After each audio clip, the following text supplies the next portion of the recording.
Shalom. Sekali lagi shalom. Puji nama Tuhan, kita boleh bersama-sama lagi berkumpul di tempat ini untuk memuji Tuhan, memuliakan nama Tuhan. Di awal minggu bulan Maret. Bulan Maret ini kita bersyukur karena Tuhan masih memberikan kesempatan bagi kita beribadah kepada Tuhan. Mari bersama-sama kita membuka Alkitab kita sesuai dengan tema dan judul yang sudah diberikan oleh sinode bagi kita, yaitu di dalam Kolose pasal yang pertama. Surat Paulus kepada jemaat di Kolose pasal yang pertama, ayat yang ke-24 sampai dengan ayat yang ke-29. Kolose pasal yang pertama, ayat yang ke-24 sampai dengan ayat yang ke-29. Kalau sudah mendapatkannya, mari kita baca bersama-sama berserentak untuk ayat ini. Kolose pasal yang pertama, ayat yang ke-24 sampai dengan ayat yang ke-29. Saya akan mulai dengan membaca judul perikopnya, lalu kita baca bersama-sama. Demikianlah bunyi firman Tuhan, pelayanan dan penderitaan Paulus. Sekarang aku bersuka cita bahwa aku boleh menderita karena kamu, dan menggenapkan dalam dagingku apa yang kurang pada penderitaan Kristus, untuk tubuhnya, yaitu jemaat. Aku telah menjadi pelayan jemaat itu sesuai dengan tugas yang dipercayakan Allah kepadaku, untuk meneruskan firman-Nya dengan sepenuhnya kepada kamu, yaitu rahasia yang tersembunyi dari abad ke abad, dan dari turunan ke turunan, tetapi sekarang dinyatakan kepada orang-orang kudus-Nya. Kepada mereka Allah mau memberitahukan betapa kaya dan mulianya rahasia itu di antara bangsa-bangsa lain, yaitu Kristus ada di tengah-tengah kamu. Kristus yang adalah pengharapan akan kemuliaan. Dialah yang kami beritakan apabila tiap-tiap orang kami nasihati dan tiap-tiap orang kami ajari dalam segala hikmat, untuk memimpin tiap-tiap orang kepada kesempurnaan dalam Kristus. Itulah yang kuusahakan dan kupergumulkan dengan segala tenaga sesuai dengan kuasa-Nya yang bekerja dengan kuat di dalam aku. Demikianlah pembacaan renungan kita pada pagi hari ini. Berbahagialah kita yang membaca, merenungkan, dan melakukan firman Tuhan tiap-tiap hari. Bapak, Ibu, Saudara, kalau kita mendengar atau mau melihat surat Kolose ini, surat ini sangat menarik. Karena surat ini Paulus menuliskannya itu sewaktu dia ada di penjara di Roma, sekitar tahun 61.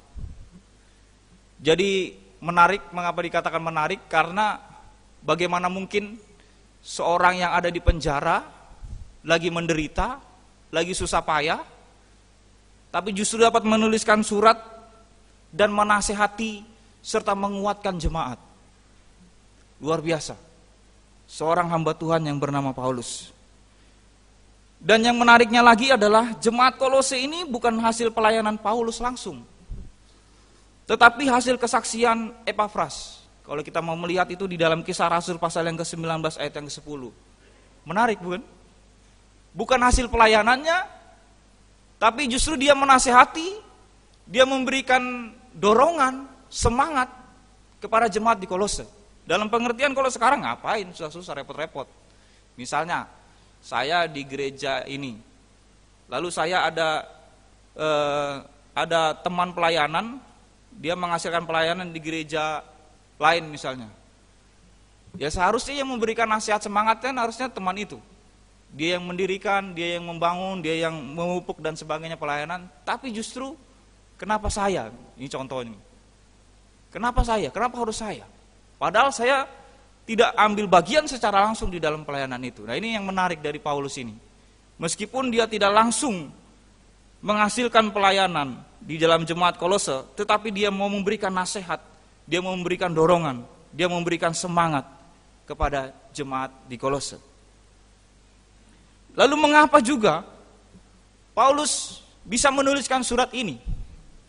Paulus menuliskan surat ini karena ia mendengar dari Epafras bahwa jemaat Kolose yang menjenguknya di penjara, itu di dalam Kolose pasal yang pertama ayat yang ke-7 dan ke-8, dan bahwa jemaat ini atau jemaat Kolose itu terancam akan ajaran sesat, sehingga Paulus menuliskan surat ini.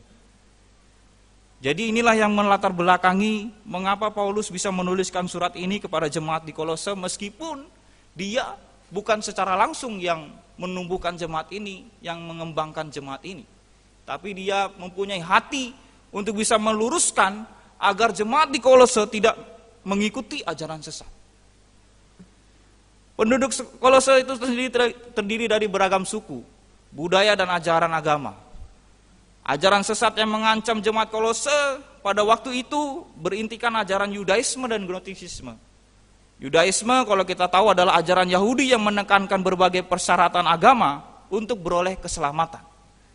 Jadi Yudaisme ini keselamatan bukan hanya Yesus, sederhananya. Ada agama-agama lain, ada ajaran-ajaran lain yang bisa menyelamatkan. Bahkan terlebih khusus kalau misalnya mengikuti ajaran Yahudi, wah itu paling menyelamatkan menurut Yudaisme. Lalu Gnostisisme ini adalah ajaran filsafat Yunani yang mengutamakan roh dan meremehkan tubuh. Sebab itu ajaran ini melarang orang makan makanan tertentu, menikah dan lain sebagainya. Ya, Gnostisisme ini nggak boleh menikah, nggak boleh makan makanan tertentu.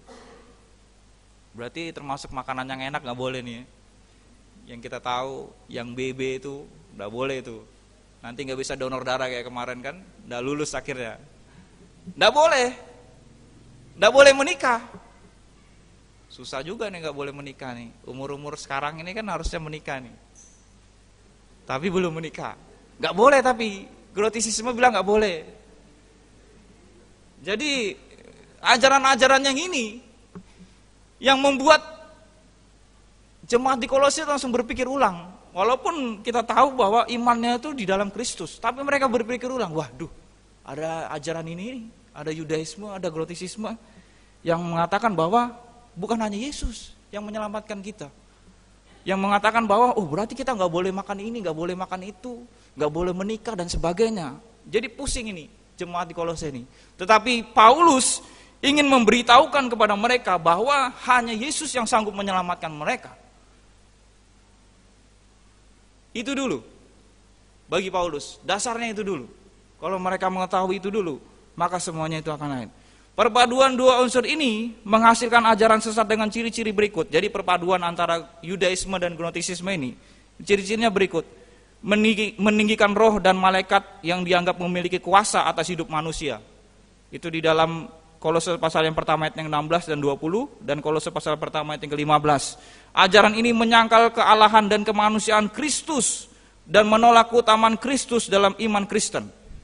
Yang kedua, aturan-aturannya membuat kekristenan menjadi ajaran moral dengan penghayatan iman yang legalistik. Itu di dalam pasal yang kedua ayat yang ke-11 dan ayat yang 16 sampai dengan 23. Yang ketiga, para pengikut ajaran ini merasa diri paling rohani. Akibatnya memecah belah keesaan gereja dan memperumit kesederhanaan berita Injil. Ini yang terakhir yang bahaya. Karena ajaran ini dapat memecah belah keesaan gereja. Ajaran yang luar biasa ini, Yudaisme dan Gnostisisme ini dapat memecah belah keesaan gereja. Oleh karena itu, mengapa begitu pentingnya Paulus menuliskan surat kepada jemaat di Kolose? Karena ini, Paulus tidak mau jemaat yang sudah beriman di dalam Kristus ini menanggalkan Kristus oleh karena ajaran ini. Lalu apa kaitannya dengan tema kita pada pagi hari ini? Bersukacita dalam penderitaan Kristus. Saya merenungkan tema ini, saya berpikir gini, ya bagaimana mungkin kita bersukacita sedangkan Kristus lagi menderita?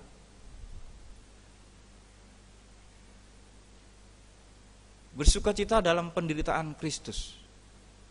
Bagaimana mungkin kita yang orang percaya justru malah bersukacita padahal Kristus menderita? Maka pertanyaan inilah yang ingin saya bagikan kepada kita semua. Ada sebuah pertanyaan yang dapat kita renungkan bersama. Mengapa kita bersukacita padahal Kristus menderita? Sebetulnya ada dua bagian juga sebetulnya. Yang satu memang kita menderita di dalam pelayanan Kristus karena penderitaan Kristus, karena oleh Kristus. Dan yang satu ini yang kita bahas. Bagaimana mungkin kita bersuka cita dalam penderitaan Kristus? Sedangkan Kristus menderita tetapi kita bisa bersuka cita. Pertanyaan inilah yang mari kita renungkan bersama-sama dan kita coba bersama-sama menelitinya. Mengapa kita bersuka cita padahal Kristus itu menderita, sedang menderita, bahkan menderita? Alasan yang pertama, mengapa kita bersuka cita? Karena kita adalah tubuh Kristus. Di dalam ayat yang ke-23. Kita lihat dulu dari Kolose pasal yang pertama ayat yang ke-23. Sebab itu kamu harus bertekun dalam iman, tetap teguh dan tidak bergoncang, dan jangan mau digeser dari pengharapan Injil yang telah kamu dengar dan yang telah dikabarkan di seluruh alam di bawah langit, dan yang aku ini, Paulus, telah menjadi pelayannya. Ajaran Yudaisme dan Gnostisisme yang berkembang pada zaman Paulus ini membuat iman jemaat di Kolose itu goyah, sehingga mereka tidak bisa lagi bersuka cita di dalam Kristus. Iman yang sesungguhnya itu kuat, kokoh, tetapi mereka mulai goyah, mereka mulai bimbang, mereka mulai mempertanyakan benarkah Kristus itu yang menjadi penyelamat kita atau tidak. Maka Paulus memberikan dorongan, semangat, nasihat kepada jemaat di Kolose untuk tetap berdiri teguh di dalam iman, sehingga engkau bisa bersuka cita. Ya memang kalau orang gak ada punya iman lagi, bagaimana dia mungkin bersuka cita? Mukanya paling mengkerut terus. Orang bilang seperti pepaya busuk. Bagaimana mungkin orang bisa bersuka cita kalau dia tidak punya iman di dalam penderitaan? Gak bisa.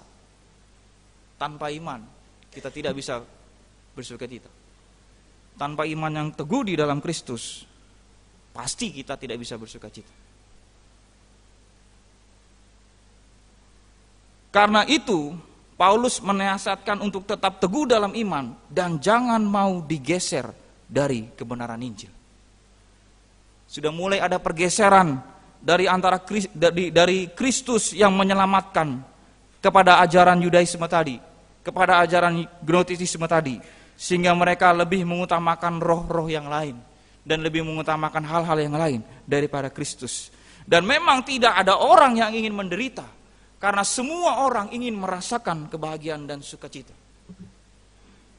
Saya yakin dan percaya kita setuju ini semua, bahwa kita tidak ada yang mau menderita. Kita ingin merasakan kebahagiaan, kita ingin merasakan sukacita. Oleh karena itu kalau engkau tidak mau menderita, berimanlah kepada Kristus. Sederhana sebetulnya. Gak perlu jauh-jauh cari karaokean atau mungkin gak perlu jauh-jauh cari tempat penghiburan yang lain. Berimanlah kepada Kristus, maka engkau akan bisa bersuka cita meskipun engkau menderita. Tetapi apabila Tuhan izinkan itu terjadi, semua itu hanya supaya kita dapat menjadi sempurna di dalam Kristus. Mari kita lihat di dalam ayat yang ke-28, bagian yang terakhir dari Kolose pasal yang pertama.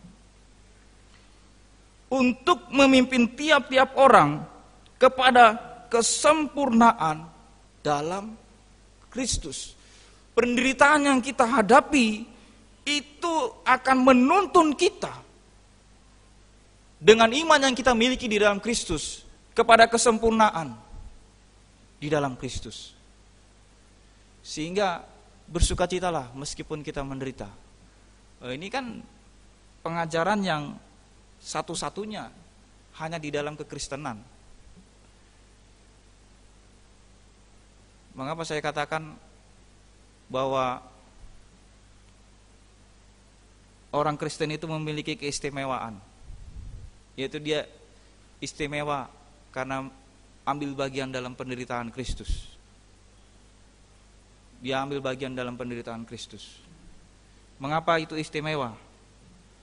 Karena kita memiliki iman di dalam Kristus. Ajaran lain tidak pernah mengajarkan ini. Ajaran lain tidak pernah mengajarkan menderita. Tetapi di sini juga saya tidak mengajarkan bahwa berarti kita harus menderita terus, tidak. Berarti kita harus susah terus, tidak. Berarti kita harus sengsara terus, tidak. Bukan seperti itu. Tapi penderitaan di sini adalah bagaimana kita bisa mempertahankan iman kita di dalam Yesus Kristus. Meskipun ada banyak tantangan, meskipun ada banyak rintangan, meskipun ada banyak masalah. Karena kita adalah tubuh Kristus, maka kita memiliki iman di dalam Kristus. Itu keistimewaan kita yang pertama. Keistimewaan kita yang kedua sebagai orang percaya, kita menderita bagi Kristus. Nah ini, pernyataan yang menarik ini. Menderita bagi Kristus. Karena tadi kan kita tahu bahwa semua orang tuh gak mau menderita, semua orang tuh ingin sukacita, semua orang itu ingin bahagia. Tetapi mengapa kita yang dikatakan tubuh Kristus ini, yang memiliki iman ini, justru ikut di dalam menderita bagi Kristus? Seorang teolog mengatakan, yang bernama Finis Jennings Dake, dia menuliskan bahwa menderita di sini bukan karena Kristus penghapus dosa, tetapi di mana semua orang percaya. Kita garis bawahi dulu di sini. Semua orang percaya dipanggil untuk menderita bagi gereja dan kebenarannya. Mari kita buka di dalam Roma pasal yang ke-8 ayat yang ke-18. Roma pasal yang ke-8 ayat yang ke-18. Kalau sudah menemukannya, mari kita baca bersama-sama ayat ini. Roma 8 ayat yang ke-18.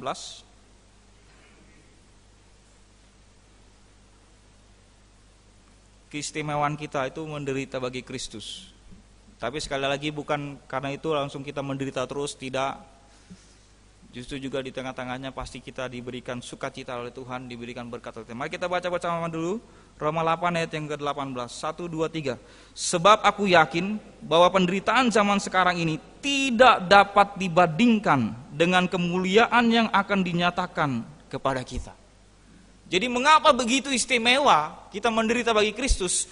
Karena tidak dapat dibandingkan dengan kemuliaan.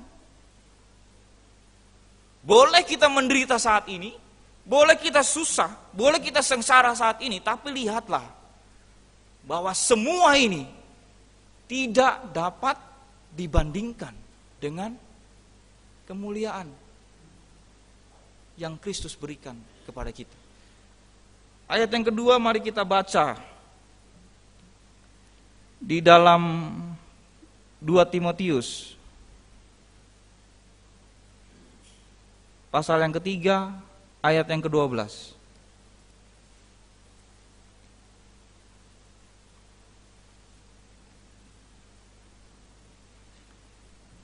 Kalau sudah mendapatkannya mari kita baca bersama-sama 2 Timotius pasal yang 3 ayat yang ke-12. 1, 2, 3. Memang setiap orang yang mau hidup beribadah di dalam Kristus Yesus akan menderita aniaya. Pertanyaannya, siapkah kita? Karena di sini dituliskan memang setiap orang yang mau hidup beribadah di dalam Kristus akan menderita aniaya. Siapkah kita? Sebenarnya kita memiliki keistimewaan menderita di dalam Kristus, maka siapkah kita menderita? Jangan terlena loh. Di Amerika sekarang sudah ada chip yang kalau mau lakukan segala sesuatu transaksi cukup pakai itu, semua bebas. Ada nggak itu di dalam Alkitab? Ada. Semua orang akan ditandai. Dan yang tidak pakai itu tidak akan mendapat bagian. Siapkah kita menerima tantangan tidak memakai itu? Yang dahinya dituliskan 666. Siapkah kita? Jangan sampai kita tertidur oleh karena kebahagiaan, kesuksesan, tetapi kita tidak siap menderita bagi Kristus.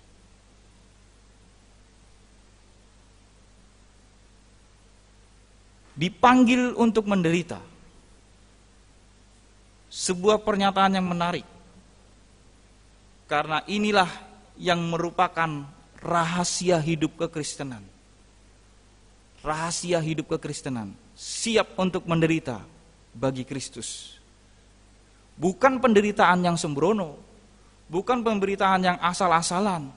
Bahkan bukan penderitaan yang memanfaatkan sesuatu sebagai penderitaan. Misalnya pergi pelayanan lalu bilang, ini loh saya menderita, foto, lihat, kirim, kasih proposal, dapat duit. Bukan seperti itu penderitaan.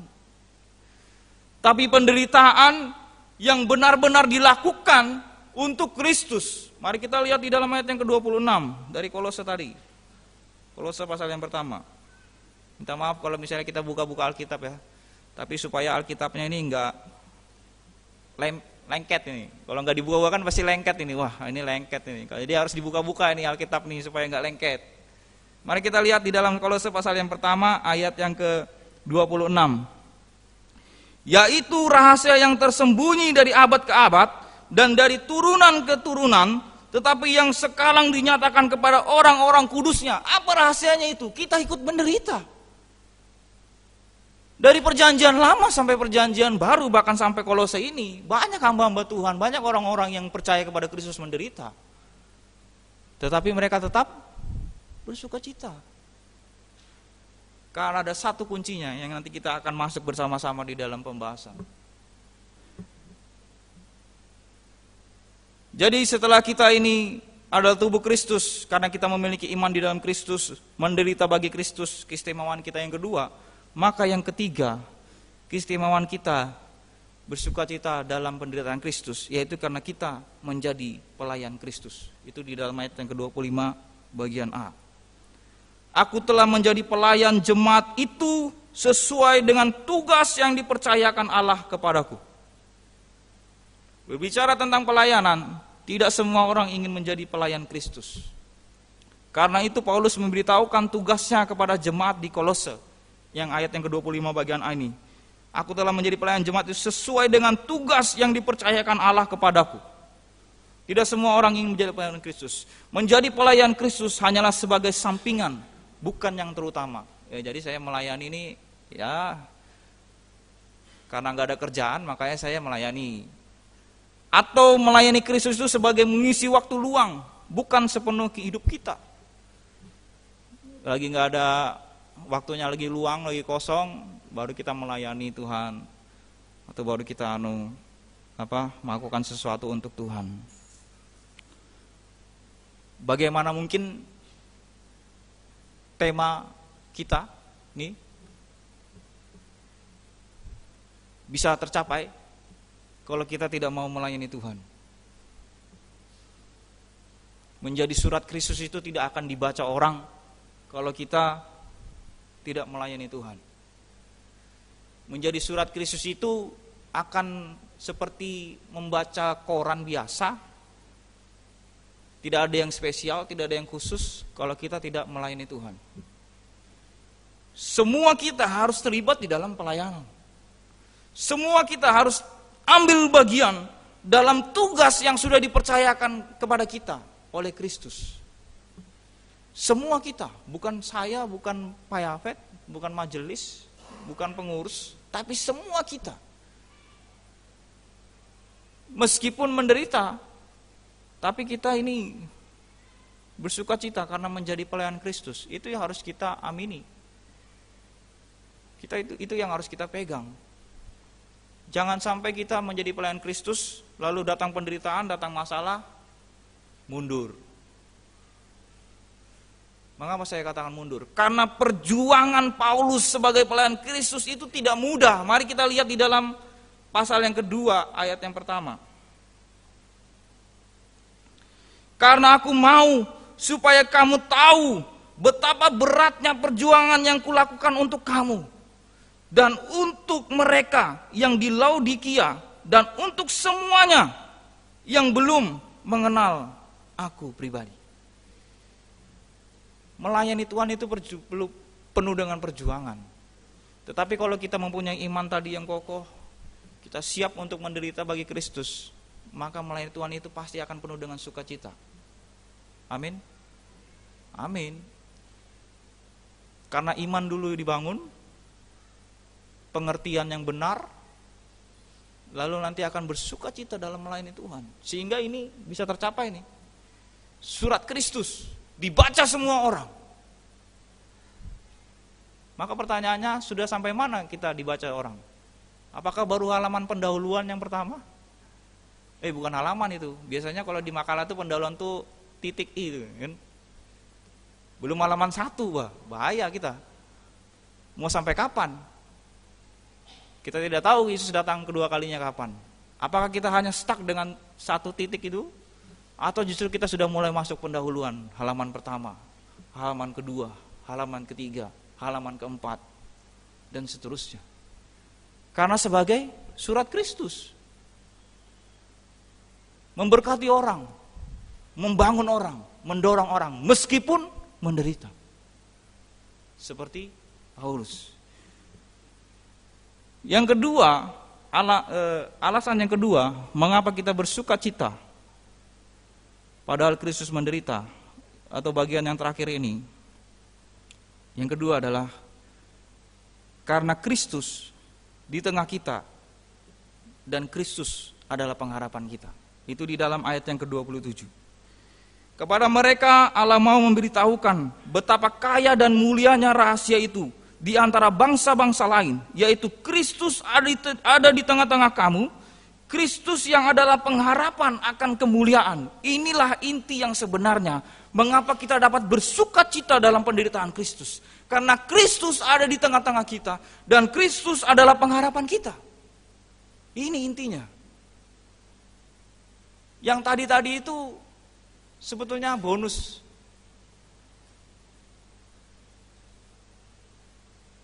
Melayani Tuhan, menderita bagi Tuhan, memiliki iman bagi Tuhan itu bonus. Tapi yang harus kita sadari, yang harus kita tahu, meskipun kita menderita, bahwa Kristus ada di tengah-tengah kita. Kristus adalah pengharapan kita. Mengapa orang melarikan diri dari penderitaan? Karena dia tidak tahu ini, bahwa Kristus itu ada di tengah-tengah hidupnya, bahwa Kristus itu adalah pengharapannya. Semua orang kehilangan pengharapan. Ya, semua orang kehilangan pengharapan. Contohnya, harapan agar negara ini lebih baik dengan memimpin, dengan memilih pemimpin yang jujur, adil, dan bebas korupsi. Tapi melihat sejarah ini, sehingga kita mengatakan, sudah nggak usah ikut lagi pemilihan. Iya kan? Salah juga kita kalau misalnya kita tidak memilih. Justru kita harus memilih, supaya dengan pilihan kita setidaknya bisa merubah negara ini.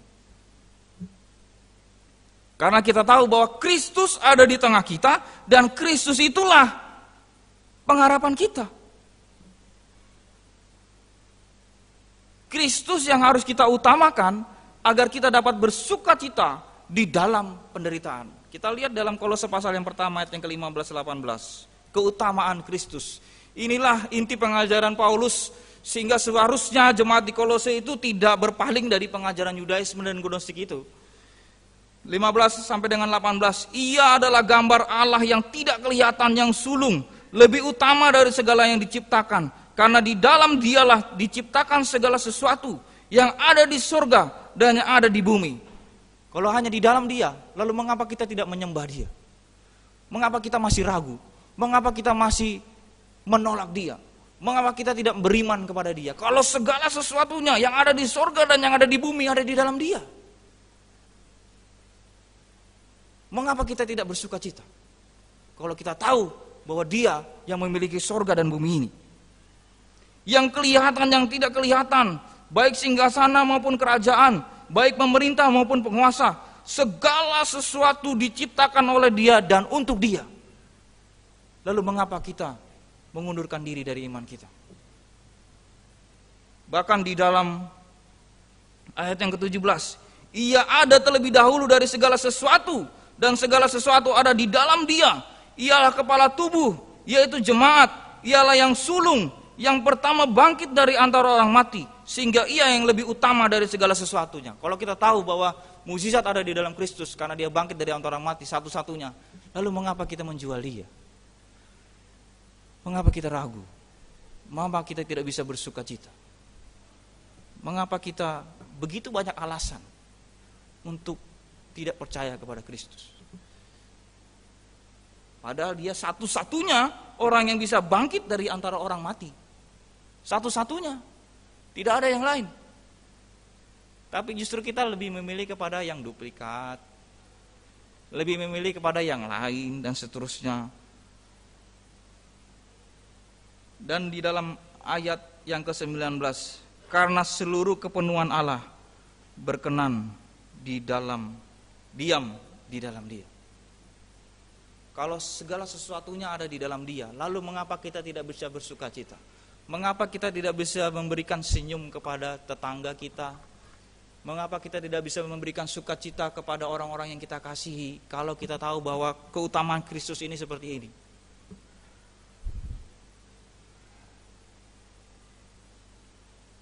Kita harus tahu dulu bahwa Kristus ada di tengah-tengah kita, dan dialah pengharapan kita.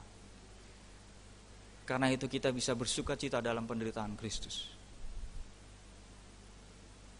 Karena di balik semua itu ada kekayaan dan kemuliaan, bukan hanya secara materi, namun juga secara rohani. Mari kita lihat di dalam ayat yang ke-27 bagian A dari Kolose pasal yang pertama.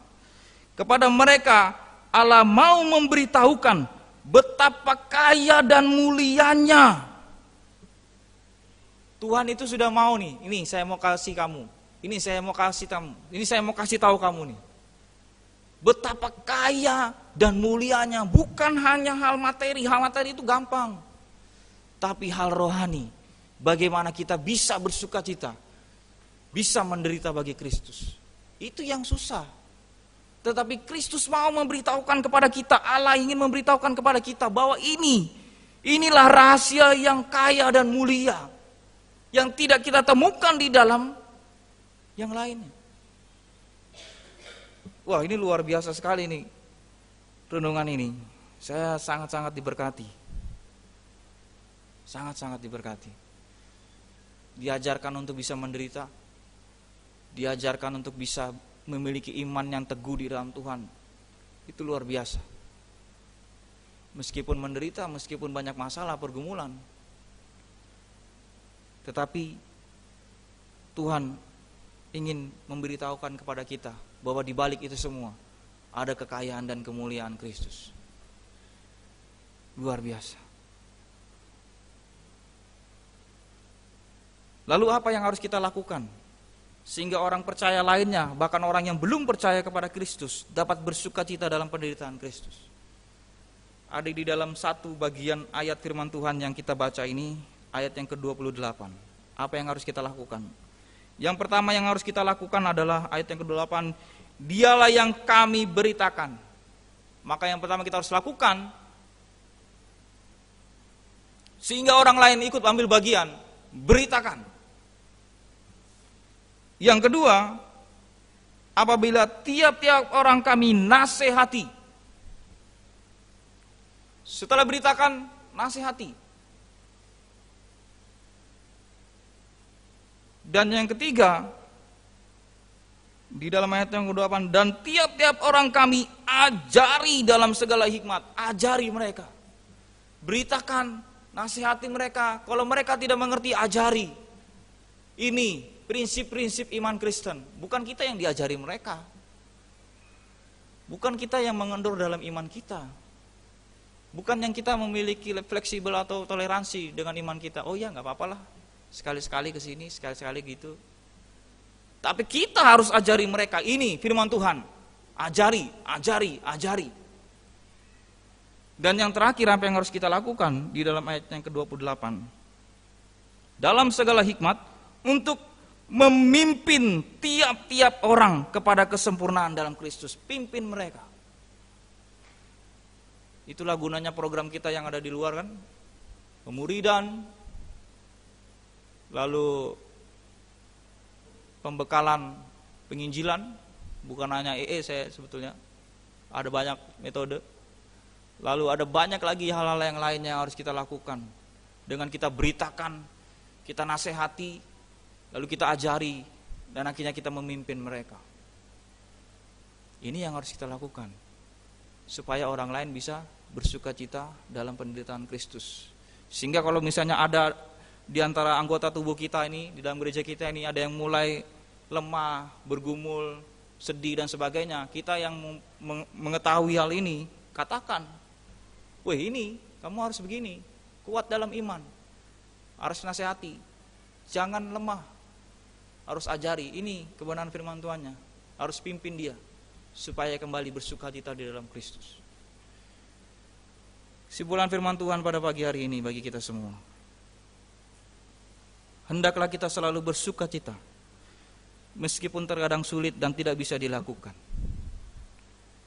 Karena yakinlah bahwa Kristus ada di tengah-tengah kita, dan dialah pengharapan kita. Bagian terakhir saya ingin memberikan gambaran video bagi kita. Kita lihat bagaimana ikut menderita bagi Kristus. Suatu hal yang tidak mudah memang. Tapi kita bisa lihat di sini bahwa Kristus selalu ada di tengah kita, dan dialah yang menjadi pengharapan kita.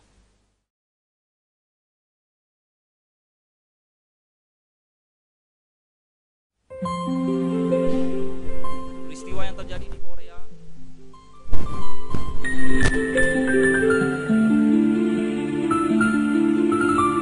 tahun 1910 sampai 1945.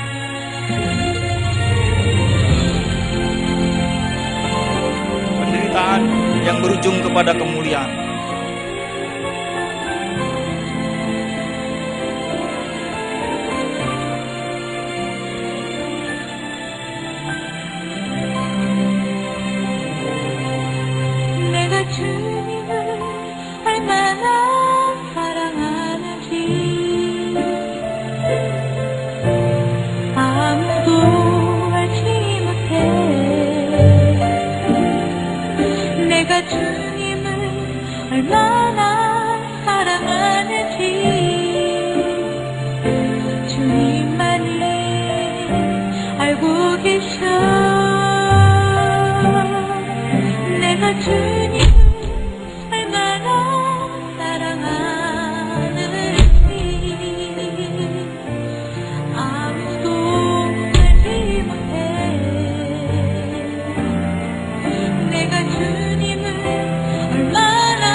Imannya kepada Kristus.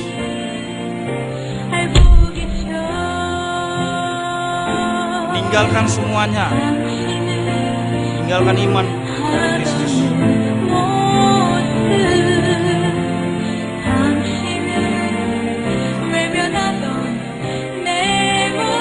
Saya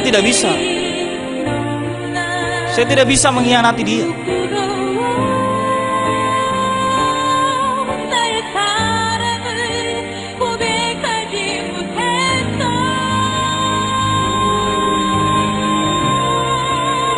Lalu ada orang yang ingin berusaha menolong dia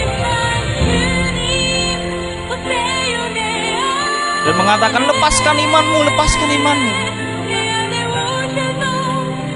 Tapi dia katakan tidak bisa, itu tidak benar.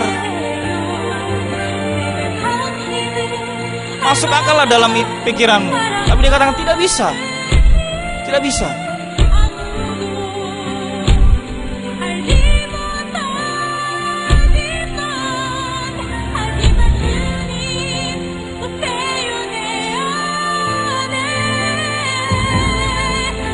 Wanita itu katakan cukup.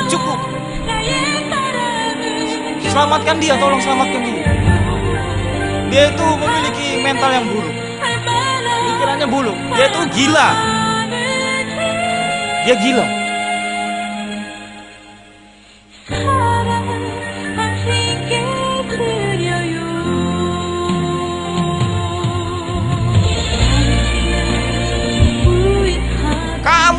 gila. Kalau kamu mau ikuti Yesus, kamu harus memiliki iman seperti Dia.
Ibu saudara,